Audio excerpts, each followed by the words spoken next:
اعوذ باللہ من الشیطان الرجیم بسم اللہ الرحمن الرحیم۔ حضرت سلمان رضی اللہ عنہ نے قبیلہ کندہ کی ایک عورت سے شادی کی۔ جب حضرت سلیمان رضی اللہ عنہ پہلی رات اپنی بیوی کے پاس تشریف لے جانے لگے تو آپ رضی اللہ عنہ کے دوست احباب بھی آپ رضی اللہ عنہ کے ساتھ چل دیے۔ حضرت سلمان رضی اللہ عنہ گھر تک پہنچے تو فرمایا کہ اللہ تعالی آپ کو جزائے خیر دے، اب آپ واپس چلے جائیں۔ عام طور پر بیوقوف حضرات پہلی رات اپنی بیویوں کے پاس لوگوں کو لے جانے میں کچھ تامل نہیں کرتے۔ حضرت سلیمان رضی اللہ عنہ نے بالکل بھی ایسا نہیں کیا۔ دلہن کے گھر کو پردے وغیرہ سے بہت اچھی طرح سے سجایا اور آراستہ کیا گیا تھا۔ آپ رضی اللہ عنہ نے اس گھر کو دیکھتے ہی فرمایا کہ کیا یہ گھر شدید بخار میں مبتلا ہے یا خانہ کعبہ مکہ مکرمہ سے چل کر کندہ میں آ گیا ہے؟ لوگوں نے جواب دیا کہ ایسا کچھ بھی نہیں ہے۔ پھر لوگوں نے دروازے کے پردے کے علاوہ سارے بیل بوٹے سے مزین کیے گئے پردوں کو اکھاڑ کر پھینک دیا۔ حضرت سلمان رضی اللہ عنہ اندر تشریف لے گئے تو گھر کو ساز و سامان سے بھرا ہوا دیکھا۔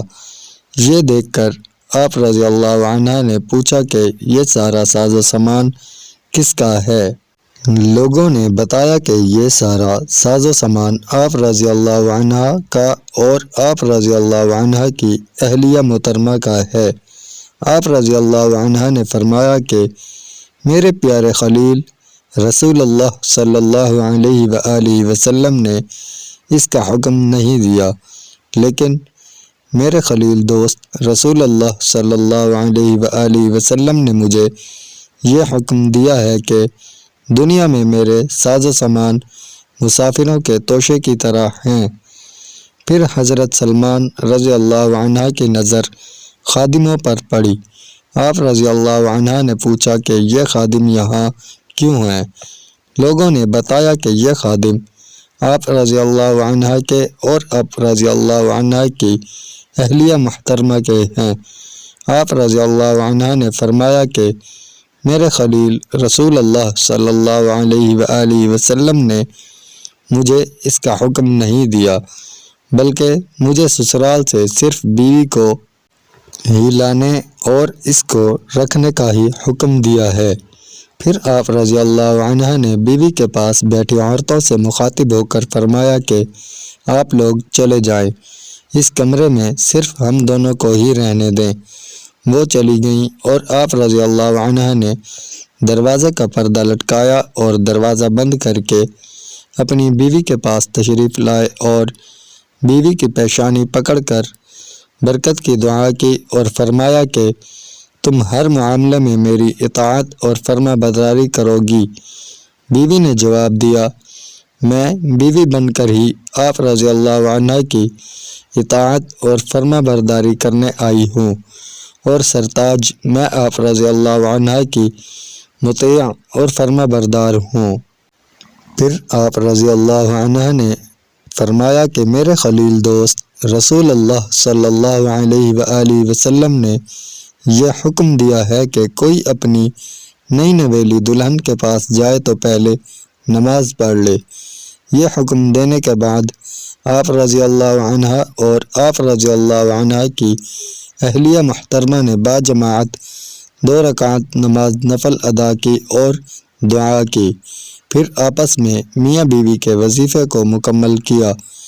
جب صبح ہوئی تو لوگ آپ کے پاس آئے اور پوچھنے لگے کہ آپ رضی اللہ عنہ کو کیسی بیوی ملی ہے؟ آپ رضی اللہ عنہ نے جواب دینے کی بجائے خاموشی اختیار کر لی۔ تیسری دفعہ سوال کرنے پر آپ رضی اللہ عنہ نے جواب میں فرمایا کہ جب اللہ تعالی نے عورتوں کو پردہ کرنے اور وظیفہ زوجیت کو پردے میں ادا کرنے کا حکم دیا ہے تاکہ لوگوں کی نظروں سے پوشیدہ رہے، تو ایسی چیز کے بارے میں سوال کرنا اور جواب دینا کیسے روا ہو سکتا ہے؟ جو چیز ظاہر ہو لوگوں کے سامنے رہنے والی ہو تو اس کے بارے میں سوال اور جواب کرنا چاہیے، اور جو چیز پوشیدہ رہنے والی ہے تو ہرگز اس کے بارے میں سوال اور جواب نہیں کرنا چاہیے۔ پھر آپ رضی اللہ عنہ نے فرمایا کہ رسول اللہ صلی اللہ علیہ وآلہ وسلم کو ارشاد فرماتے ہوئے سنا ہے کہ اس سلسلے میں گفتگو کرنے والا اس گدھے اور گدھی کی طرح ہے کہ جو راستے میں آپس میں جہتی کیا کرتے ہیں۔ اللہ تعالی ہم سب کو رسول اللہ صلی اللہ علیہ وآلہ وسلم کی سکھائی ہوئی تعلیمات پر عمل کرنے اور اس کو دوسرے لوگوں تک پہنچانے کی توفیق عطا فرمائے، آمین۔ اگر ویڈیو اچھی لگی ہو تو لائک، کمنٹ اور شیئر کریں۔ مزید ایسی ویڈیوز کے لیے ہمارے چینل کو ضرور سبسکرائب کریں۔ شکریہ۔